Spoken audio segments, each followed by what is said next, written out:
भिडियोमा देखाए जस्तै लाम्चो हुने गरी काट्दिनु होला। अब यसलाई चाहिँ मैले डुसुमा उन्न जाँदैछु। डुसु भन्नाले चाहिँ एक प्रकारको झिर भनेर बुझिन्छ। जति पनि मासुहरू छ सबैलाई यसरी नै उनिदिनु होला। उन्ने बेलामा चाहिँ अलिकति खुकुलो हुने गरी उनिदिनु होला, जसले गर्दाखेरि चाहिँ आगो सबैतिर पर्न जान्छ र मजाले पाक्छ। धेरै टाइट भयो भने पनि सबैतिर नपाक्न सक्छ। अब भने म यसलाई आगोमा पोल्न जाँदैछु। हामीले आगोमा पोल्ने क्रममा सकेसम्म पराल नै युज गर्नुपर्ने हुन्छ। यसको धुवाले पनि छुवालामा अझ बढी मिठो स्वाद दिने भएको हुनाले हामीले चाहिँ प्राय परालको आगोमा नै सेक्ने गर्छौं। यसलाई चाहिँ हामीले उल्टाइ पुल्टाइ सबैतिर मजाले सेकाउनु पर्ने हुन्छ। मजाले पोलिसकेपछि यसलाई एकचोटि टक गरिदिनु होला, ताकि यसमा भएको खरानीहरू जाओस् भन्नको लागि। हेर्नुस् त साथीहरू, हाम्रो यो छुवाला मजाले पोली पनि सकिसकेको छ।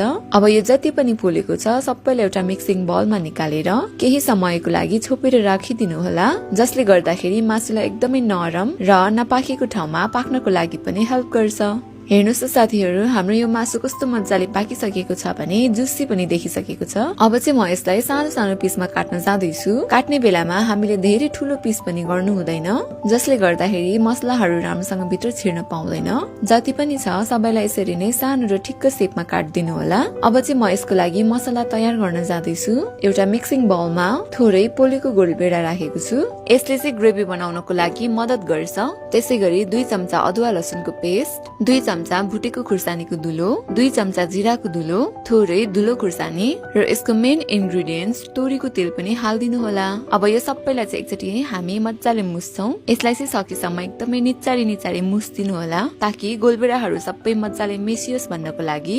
अब चाहिँ यसमा थोरै सानसानो पिसमा काटेको हरियो लसुन र चप गरेको थोरै धनिया पनि एड गरिदिनु होला। अब यतिको मसला तयार भइसकेपछि यसमा हामीले काटेको छैलालाई एड गरिदिनु होला। त्यसै गरी स्वाद अनुसार नुन पनि राखिदिनु होला। अब यो सबैलाई चाहिँ हामीले एकचोटि मजाले मिक्स गरिदिनु पर्ने हुन्छ।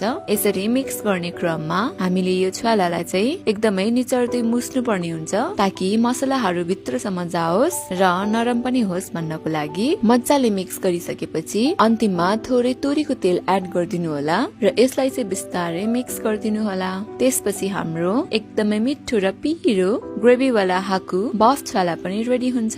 हेर्नुस् त साथीहरू, यो हेर्दै कस्तो खाउ खाउ लाग्ने बनिसकेको छ छैन त साथीहरू? मलाई त फेरि पनि कहिले बनाएर खाउ जस्तै भइसक्यो। हजुरहरूले यसलाई चिउरा, रोटी अथवा खाना जेसँग पनि खान सक्नुहुन्छ। हजुरहरूलाई कस्तो लाग्यो?